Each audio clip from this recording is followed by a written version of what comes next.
सुबह सुबह रिचा का भाई आनंद अपनी बाइक धो रहा होता है।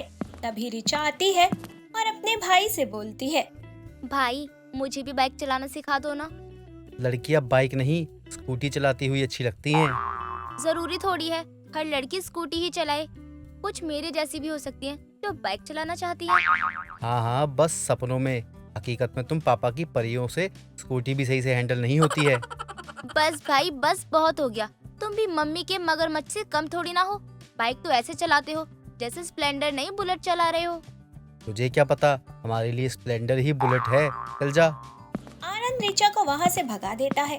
पर रिचा के दिल में बाइक चलाने की बड़ी तमन्ना थी, जिसे वो किसी भी हाल में पूरा करना चाहती थी। ऐसे ही रिचा अपनी दोस्त मीना के पास जाती है और उसे बाइक चलाने के अपने शौक के बारे में बताती है, जिसे सुनकर मीना बोलती है। वैसे मेरा एक भाई है जो तुझे बाइक चलाना सिखा सकता है। क्या? सच में? हाँ, मेरे भैया ने काफी लड़कियों को स्कूटी, कार, बाइक चलाना सिखाया है। तू भी सीख ले उनसे ही। फिर तू अपने भाई के साथ बाइक राइडिंग किया करना। कहाँ है तेरा भाई? चल मुझे उसके पास लेके चल। मीना रिचा को अपने भाई राहुल से मिलवाने ले जाती है, जहाँ मीना रिचा के बाइक चलाने की बात अपने भाई से बोलती है। तभी राहुल बोलता है। ठीक है, अगर आपको बाइक चलाना सीखना है तो मैं तो सिखा दूंगा आपको। आपके पास बाइक तो होगी ना? बाइक तो नहीं है मेरे पास, वो तो मेरा भाई ले जाता है। अच्छा चलो कोई बात नहीं, मैं अपनी बाइक से सिखा दूंगा। कल से आप समय से आ जाइएगा। राहुल की बात सुनकर रिचा खुश हो जाती है और अगले ही दिन रिचा राहुल के साथ बाइक सीखना शुरू कर देती है। कुछ ही दिनों में रिचा एकदम परफेक्टली बाइक चलाना सीख जाती है। तभी राहुल उससे बोलता है। मैंने आज तक बहुत सी लड़कियों को बहुत कुछ चलाना सिखाया है, लेकिन आप सबसे शार्प हो। आप बहुत जल्दी सीख चुकी हो। जुनून ही इतना है मेरे अंदर बाइक राइडिंग का, क्या करूं? इसलिए जल्दी सीख गई। और आपका बहुत बहुत शुक्रिया जो आपने मेरी इतनी मदद की। अरे कोई बात नहीं। ऐसे ही रिचा और राहुल काफी बातें करते हैं। बाइक चलाना सीखने के दौरान राहुल और रिचा में काफी अच्छी दोस्ती हो गई थी। ऐसे ही एक दिन रिचा के घर पर उसके पिता की तबीयत बहुत खराब हो जाती है और आनंद भी घर पर नहीं होता है। माँ, हमें पिताजी को जल्दी से अस्पताल लेकर जाना होगा। पर लेकर कैसे जाएंगे बेटा? आज तो सारे ऑटो वालों की हड़ताल चल रही है और आनंद भी कार लेकर गया है। उसे आने में थोड़ा टाइम लग जाएगा। मैंने फोन तो कर दिया है। अरे माँ, हम पिताजी को बाइक पर लेके जाएंगे। पर बाइक चलाएगा कौन बेटा? आनंद तो घर पर है ही नहीं। भूल गई थी क्या? और कौन? मैं चलाऊंगी। पर तू कैसे चलाएगी बेटा? तुझे तो बाइक चलाना नहीं आता ना। अरे माँ, आप ये सब छोड़ो, मुझे सब कुछ आता है। आप बस पिताजी को लेकर बाहर चलो। इतना कहकर रिचा अपने पिताजी को बाहर लेकर आती है, जिसके बाद रिचा बाइक चलाती है और अनु अपने पति को सहारा देकर बाइक पर साथ में बैठ जाती है। तीनों जल्दी से अस्पताल पहुंचते हैं, जहां पहुंचते ही रिचा जल्दी से अपने पिताजी का इलाज करवाती है। हाफता हुआ आनंद भी अस्पताल पहुंचता है और अपने पिता की तबीयत के बारे में पूछने लगता है। साथ ही अनु उसे रिचा की बहादुरी और उसके बाइक चलाने के बारे में भी बताती है। तभी आनंद अपनी बहन का कंधा थपथपाते हुए बोलता है। क्या बात है, मैंने तो नहीं सिखाया, तो तूने बाहर से सीख लिया। लेकिन बाइक चलाना सीख ही लिया, और आज तेरा बाइक चलाना हम सबके लिए कितना ज्यादा साबित हुआ, यह तो हम देख ही चुके हैं। मुझे माफ कर देना, उस दिन मैंने तुझे बहुत कुछ बुरा भला कहा। कोई बात नहीं भैया, जो हुआ सो हुआ। अब तो मैं परफेक्ट बाइक राइडिंग करना सीख गई हूँ। आप चाहो तो मुझसे रेस लगा कर देख लो, पर पहले पिताजी ठीक हो जाएं उसके बाद। हाँ हाँ, क्यों नहीं। कुछ समय बाद डॉक्टर आते हैं और रिचा के पिता की तबीयत के बारे में बताते हैं। कुछ दिनों के इलाज के बाद रिचा के पिता बिल्कुल स्वस्थ हो जाते हैं और उन्हें अस्पताल से डिस्चार्ज कर दिया जाता है। दिन गुजरते जाते हैं। ऐसे ही रिचा का जन्मदिन आ जाता है और घर पर एक बहुत बड़ी पार्टी रखी जाती है। इस पार्टी में राहुल और मीना भी इनवाइटेड थे। सभी लोग समय पर पार्टी में पहुंच जाते हैं। तभी आनंद केक कटिंग से पहले बोलता है। तो जैसा कि आप सब जानते हैं कि मेरी चुलबुली सी बहन को बाइक राइडिंग का कितना ज़्यादा शौक है, तो आज उसके जन्मदिन पर मैं उसके लिए कुछ लेकर आया हूँ। इतना कहकर आनंद सीटी बजाता है और एक लड़का एकदम ब्रांड न्यू बाइक लेकर घर के अंदर आता है और चाबी आनंद को देता है। मेरी तरफ से तुम्हारा बर्थडे गिफ्ट, तुम्हारी खुद की बाइक। अब तुम्हें मेरी बाइक चलाने की कोई जरूरत नहीं है। थैंक यू सो मच भैया, ये मेरा सबसे अच्छा बर्थडे गिफ्ट है। Thank you so much. सभी लोग जोर से तालियां बजाने लगते हैं और रिचा केक कटिंग करके सबको खिलाती है। इसके बाद रिचा अपने माता पिता और भाई से राहुल को मिलवाती है। राहुल सभी को बहुत पसंद आता है। पार्टी खत्म हो जाती है, सभी लोग अपने घर चले जाते हैं और एक दिन रिचा की माँ उससे बोलती है। रिचा बेटा, तुझसे एक बात कहूँ? हाँ बोलो ना, क्या हुआ? कहीं जाना है? बाइक स्टार्ट करें? अरे मुझे कहीं नहीं जाना, तुझे भेज रहा है। मुझे भेजना है, पर कहाँ भेजना है माँ? तेरे ससुराल भेजना है। एक लड़का पसंद कर लिया है मैंने तेरे लिए। क्या बोल रही हो आप? लड़का कौन है? कौन लड़का? कैसा लड़का? अरे वो राहुल जो पार्टी में आया था ना, और जो अक्सर हमारे घर आता जाता है। बेटा मुझे वो बहुत पसंद है। मैं चाहती हूँ कि तुम दोनों की शादी हो जाए। अरे माँ, मैं और राहुल बस अच्छे दोस्त हैं। आप भी कैसी बातें करती हो? तो क्या हुआ बेटा, दोस्ती प्यार में भी तो बदल सकती है ना। राहुल बहुत अच्छा लड़का है और मैंने देखा है वो तुझे पसंद भी करता है। बस तू हाँ बोल दे, बाकी मैं देख लूंगी। अपनी माँ की बात सुनकर रिचा शर्मा जाती है और अपने कमरे में चली जाती है। जिसके बाद अनु अपनी बेटी का इशारा समझ जाती है। घर वालों से सलाह करने के बाद अनु राहुल के माता पिता से बात करती है और उन्हें भी रिचा अपनी बहू के रूप में बहुत पसंद आती है। दोनों परिवार की सहमति से दोनों का रिश्ता पक्का हो जाता है। दोनों घरों में शादी की तैयारी चलने लगती है। इसी बीच रिचा राहुल से फोन पर बात करते हुए बोलती है। राहुल, मैं तुमसे कुछ कहना चाहती हूँ। हाँ बोलो ना, क्या बात है? देखो, तुम तो जानते हो ना मुझे बाइक राइडिंग का कितना ज्यादा शौक है। हाँ जानता हूँ, तो फिर बात ये है ना कि मैं शादी के मंडप में भी बाइक पे बैठ कर आऊँ, क्योंकि आखिरकार हमारी दोस्ती बाइक चलाने की वजह से ही शुरू हुई थी। तो बाइक राइडिंग करके ही अपनी नई जिंदगी की शुरुआत करूंगी मैं। जो तुम चाहो। अब तो मेरी होने वाली पत्नी हो तुम जो बोलोगी वही होगा। ऐसे ही दोनों काफी देर तक बात करते हैं और फिर रिचा फोन रख देती है। आखिरकार शादी वाला दिन आ जाता है। सभी मेहमान बैंकेट हॉल में पहुंच जाते हैं। राहुल दूल्हे के लिबास में खड़ा अपने दुल्हन के आने का इंतजार कर रहा होता है। तभी केटीएम पर सवार होकर दुल्हन का जोड़ा पहने रिचा सभी के बीच में बाइक पर एंट्री लेती है। रिचा की ऐसी धमाकेदार एंट्री देखकर सभी मेहमान जोरों शोरों से चिल्ला पड़ते हैं। इसके बाद रिचा और राहुल एक दूसरे के गले लगते हैं और वरमाला पहनाते हैं और सारे रस्मों रिवाज के साथ आखिरकार विवाह संपन्न हो जाता है। तभी आनंद बोलता है। ध्यान रहे राहुल, कहीं ऐसा ना हो कि तुम दोनों के बीच में बहस हो जाए और ये मैडम बाइक उठाकर निकल जाए। वैसे भी किसी लड़ाकू विमान से कम नहीं है मेरी बहन। भैया, मैं तो आपसे इतना भी नहीं लड़ती हूँ। कम से कम मेहमानों के सामने मेरी बेइज्जती तो मत करो। अरे मजाक था। हमेशा अपने जीवन में खुश रहना और राहुल हमेशा मेरी बहन का ख्याल रखना। इसे खूब बाइक राइडिंग करवाना। जी भैया, हमेशा तो लड़का बाइक चलाता है और लड़की पीछे बैठती है, लेकिन इस बार थोड़ा परिवर्तन दिखेगा। मेरी पत्नी आगे और मैं पीछे बाइक पे बैठे नजर आएंगे। राहुल की बात सुनकर सभी लोग खिलखिलाकर हंसने लगते हैं। इसी तरह हंसते हंसते राइडिंग करने वाली रिया की विदाई हो जाती है। अपने ससुराल पहुंचकर भी रिया अपनी बहू होने की सारी जिम्मेदारियां संभाल लेती है। साथ ही अपने शौक को भी बरकरार रखती है और कभी कभी रिचा और राहुल दोनों ही आपस में बाइक राइडिंग का कंपटीशन भी करते हैं और यूं ही हंसते खेलते अपना जीवन बिताते हैं। सुषमा के बेटे की 2 दिन पहले ही शादी हुई थी और सुषमा के घर में मेहमानों को आना जाना लगा ही हुआ था। साथ ही सुषमा की बहू को देखने के लिए मोहल्लों की औरतों का आना जाना ही लगा हुआ था। सुषमा की बहू की इस मुंह दिखाई की रस्म के दौरान ही सुषमा के घर उसकी पड़ोसन का और एक औरत का आना होता है। अरे सुषमा, बधाई हो, अब तो तू सास बन गई है। अरे विमला, क्या बात है, इतनी लेट क्यों आई है तू मेरी बहू की मुंह दिखाई के लिए? अरे मैं तेरी बहू को कल ही देखने आने वाली थी, लेकिन कल मुझे कहीं जाना पड़ गया। अरे चल कोई बात नहीं, अब आई है तो अब देख ले मेरी बहू को। रुक, अभी बुलाती हूँ बहू को। बहू, अरे बहू, इधर तो आ जरा। अरे जब तक तेरी बहू आती है तो थोड़ा बता ना, तेरी बहू क्या लेके आई है दहेज में? अरे चारों तरफ जो नए नए सामान जो तू देख रही है वो सब मेरी बहू ही तो लाई है। हाँ वही तो, तेरे घर में वैसे भी पुराना टीवी था, 2 टूटी हुई कुर्सी थी और एक खटिया थी। अब तो तेरी बहू दहेज लेके आई है तो तेरा घर भर गया। हाँ तो तू वही तो देख, मेरे घर में तो वो भी था, लेकिन तू तो पहले किराए के घर में रहती थी, लेकिन बहू के दहेज से तूने तो मोहल्ले में नया घर ले लिया। अब तो तेरे पैर जमीन पर नहीं टिकते। अरे ठीक है, मुझे अच्छे से पता है कि तुझे ताने बर्दाश्त नहीं है। अरे ताने बानों को छोड़, अपनी बहू को बुला जरा।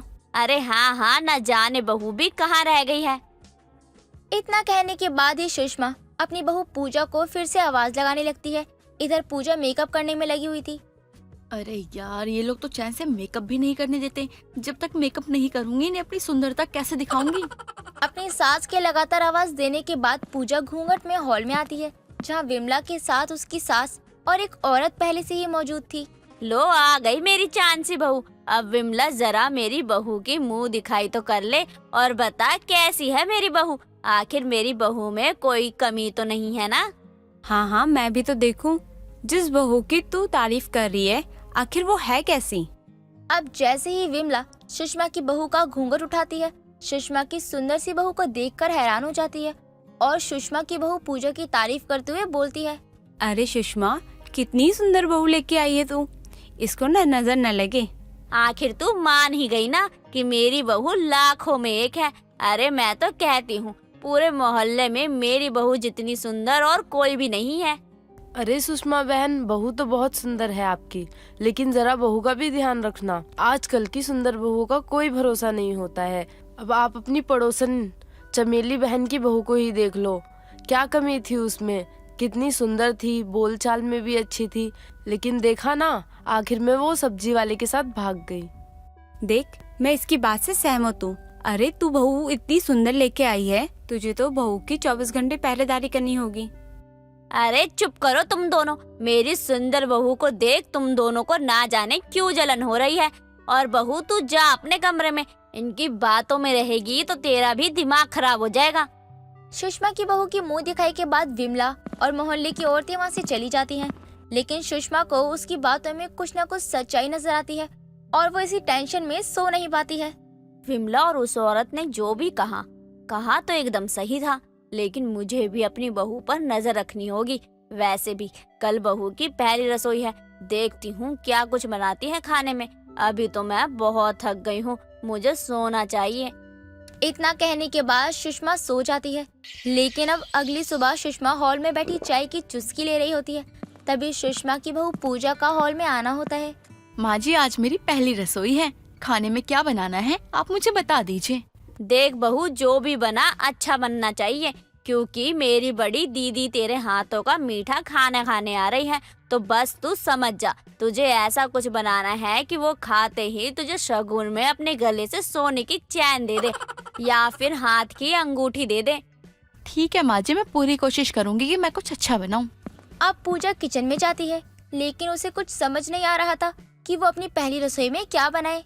माँ जी ने कहा कुछ अच्छा सा बनाना है, लेकिन क्या बनाऊं यही तो मुझे समझ नहीं आ रहा है। बस मेरी सुंदरता की तरह खाना भी अच्छा बनना चाहिए, क्योंकि मैंने अपने सुंदर चेहरे के अलावा शादी से पहले किसी चीज पे ध्यान ही नहीं दिया है। अब इस सोच के साथ पूजा YouTube से देखकर हलवा बनाने लग जाती है और वो हलवा बनाते हुए खुद से ये कहकर खुद को हिम्मत दे रही होती है कि वो कर लेगी।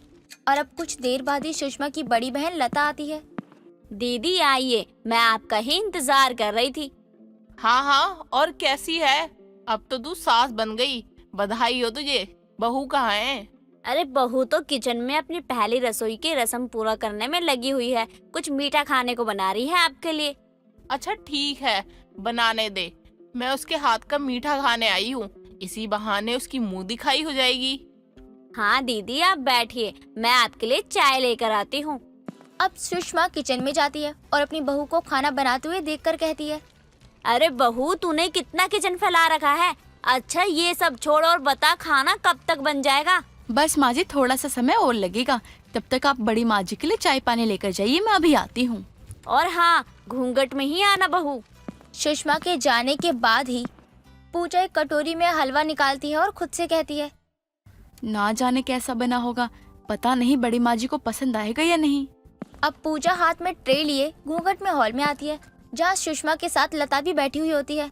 ये यहाँ टेबल पे रख दे, तू यहाँ आकर मेरे पास बैठ। ला बहू मुझे दे दे ये ट्रे और बैठ दीदी के सामने।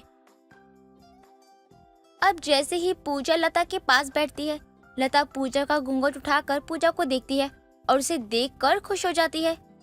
अरे सुषमा, तेरी बहू तो बहुत सुंदर है, नजर ना लगे तेरी बहू को। सच में तेरी बहू को देखकर बहुत खुशी हुई। हाँ दीदी, बहू तो मैं सुंदर लाई हूँ, आप ये मीठा भी खाइए ना। हाँ हाँ, मैं भी तो देखूं सुंदर बहू ने खाना कैसा बनाया है। अरे जरूर दीदी, देखने से और खुशबू से तो लग रहा है हलवा कितना अच्छा बना होगा। अब जैसे ही लता हलवा खाती है, वो कुछ देर के लिए रुक जाती है। ये देखकर सुषमा को लगता है कि जरूर खाने में कुछ गड़बड़ी हो गई है। बड़ी माँ जी, आप ठीक हैं? क्या हुआ आपको? आप खाते खाते रुक क्यों गई? हाँ दीदी, क्या हुआ? मीठा ज्यादा है या फिर हलवे में चीनी नहीं है? कुछ देर तक तो लता जवाब ही नहीं देती। ऐसे में सुषमा और पूजा डर जाते हैं कि आखिरकार उसकी पहली रसोई का खाना ना जाने कैसा बना होगा, जो लता खाते ही रुक गई है। अब लता कुछ देर बाद ही टूटा हुआ दांत निकालती है। अरे ये देख, मेरा दांत टूट गया। अब उम्र हो रही है ना, तो ऐसी चीजें होती रहेंगी। दीदी, हलवे की वजह से दांत कैसे टूट सकता है? वो तो इतना नरम होता है। अरे वो तो दांत पहले से ही हिल रहा था और सुंदर बहू के हलवे के कारण वो झेल नहीं पाया। अरे दीदी, आप भी मजाक करती हैं। वैसे हलवा कैसा बना था? हलवा तो ठीक था, पर मेरा दांत टूट गया। बहू तू वहाँ क्यों खड़ी है? आजा, शगुन तो ले ले।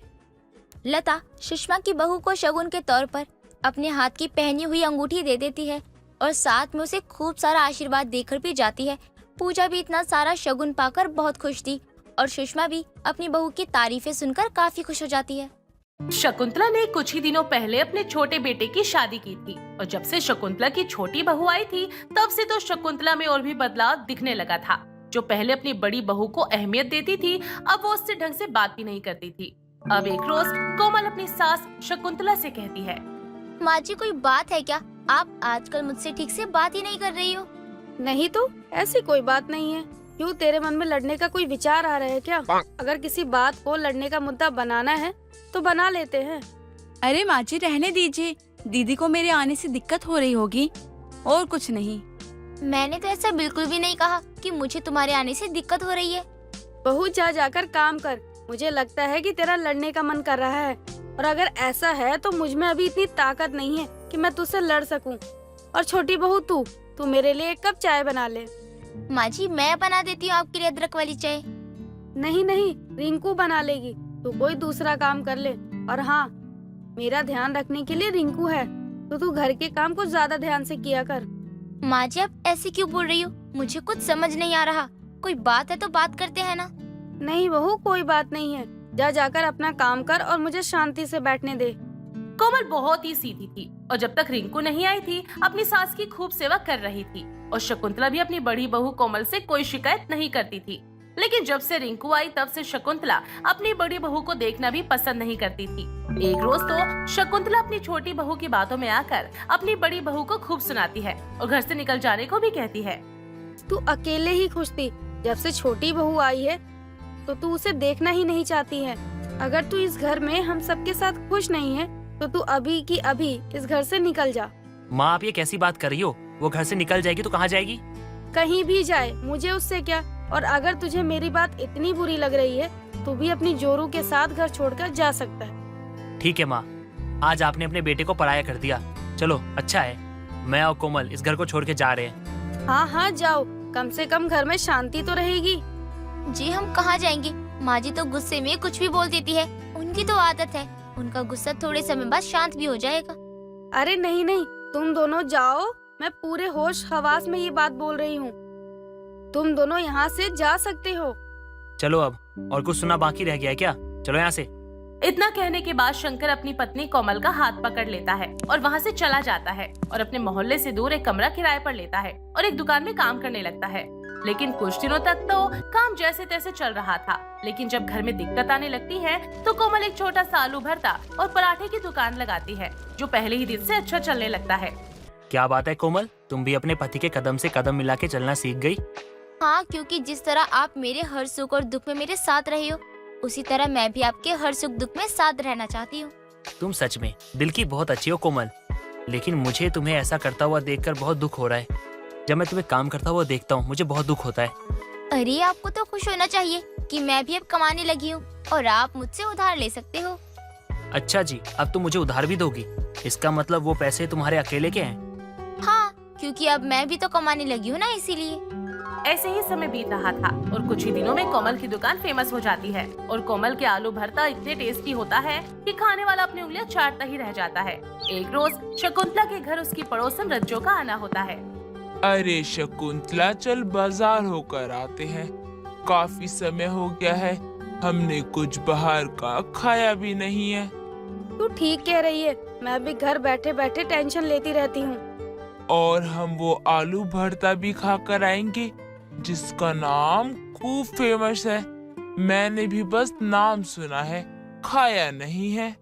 हाँ ठीक है, चलते हैं और खा कर देखते हैं कि कैसा स्वाद है आलू भरते का। तू तो जानती है ना कि कोमल के हाथों का आलू भरता मुझे कितना पसंद था, लेकिन जब से वो गई है तब से मुझे कुछ अच्छा खाने को मिला ही नहीं। अरे इसकी जिम्मेदार तो तू खुद ही है। अपनी भोली भाली बहू को तूने अपनी इस नकचड़ी बहू के कहने पर घर से जो निकाल दिया। दुख तो मुझे भी है रज्जो, लेकिन वो कहाँ है, क्या कर रहे हैं, कैसे हैं, मुझे तो उन दोनों के बारे में कोई खबर नहीं है और मैं अपने किए पे शर्मिंदा हूँ। तू तो ये बात जानती है ना। चल इतना मत सोच, जहाँ भी होंगे खुशी होंगे, और क्या ही कर सकते हैं। अब शकुंतला और रज्जो बाजार के लिए निकल पड़ते हैं, जहाँ वो सब्जी लेने के बाद आलू भरता वाली की दुकान को ढूंढने लगते हैं। काफी समय बाद रज्जो को एक छोटा सा स्टॉल दिखता है जिसमें खूब भीड़ होती है। अरे शकू, मिल गया, वो देख, यही है दुकान। चल चल कर खाते हैं।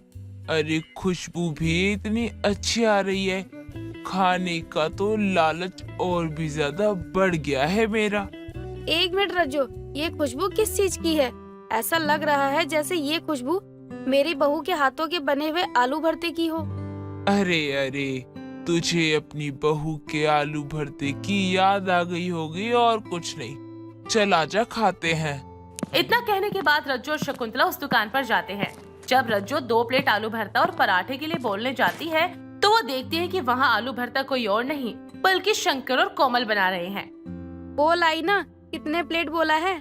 अरे अरे, वो सब तो छोड़, ये आलू भरते वाली तेरी बहू निकली शकुंतला। मैं सच कह रही हूँ, अगर तुझे अभी विश्वास नहीं हो रहा तो तू अपनी आंखों से देख ले। अरे क्या तू भी मजे ले रही है? वो ना जाने कहाँ होंगे। आना इस बेंच पर बैठते हैं, थोड़ा भीड़ भी कम हो जाएगी, तब तक तो दुकानदार का ध्यान खुद ही हम पर जाएगा। मैं मजे लेने के मूड में नहीं हूँ शकुंतला, मैं सच कह रही हूँ। तुझे विश्वास नहीं हो रहा है क्या? चल मैं देखूं जरा, तू कितना सच बोल रही है और कितना झूठ। अब जैसे ही शकुंतला देखने लगती है तो वो आलू भरते वाली सच में उसकी बहू कोमल ही थी। तो वो साथ में शंकर भी दुकान पर ग्राहकों को आलू भरता देने पर लगा हुआ था। और जब कोमल की नजर अपनी सास पर पड़ती है तो वो सारा काम छोड़कर अपनी सास के पैर छूकर कहती है, माँ जी आप, अरे आइए बैठिए। माँ जी आप खड़ी क्यों है? अजय सुनिए, देखिए माँ जी और रज्जो काकी आई है हमसे मिलने। बहू तूने ये काम कब से शुरू किया? और शंकर तू भी यही काम करने लगा? तुम दोनों ठीक तो हो ना? हाँ हाँ माँ जी हम ठीक है, बस अपने हाथों के हुनर की वजह से ये आलू भरते की दुकान खोल ली है और घर भी इससे अच्छा खासा चल रहा है। माँ, आप कितनी कमजोर हो गई हो। कोमल, तुम माँ और काकी के लिए आलू भरता और पराठा निकालो। माँ, आपको एक खुशखबरी दूं? हाँ बोल ना, तुझे देखने के लिए मेरी आंखें तरस गई हैं कि मेरा बच्चा कैसा होगा, कहाँ होगा। मुझे माफ कर दे। माँ, मैं भला आपसे कितने दिनों तक नाराज रह सकता हूँ। वो मुझे आपको ये बताना था कि आप दादी बनने वाली हो और मैं पापा। सच में? मेरी बहू पेट से है? अरे इतनी बड़ी खुशखबरी सुनी है मैंने आज। तुम दोनों अभी मेरे साथ घर चलोगे? नहीं माँ, हम यही रहना चाहते हैं। मैं कोमल का ध्यान अच्छे से रखता हूँ, बस आप अपना ध्यान रखो और कभी कभी दिल करे तो आ जाना हमारे पास। अरे देख शकुंतला, तेरे बेटे बहू तुझसे कितना प्यार करते हैं, लेकिन तू भी अपनी छोटी बहू की बातों में क्या ही कर बैठी। जब शकुंतला को पता चलता है कि उसकी बड़ी बहू आलू भरता की दुकान चला रही है तो उसे बहुत बुरा लगता है, लेकिन उसे इस बात की खुशी थी कि उसके बहू बेटे अब उससे नाराज नहीं थे।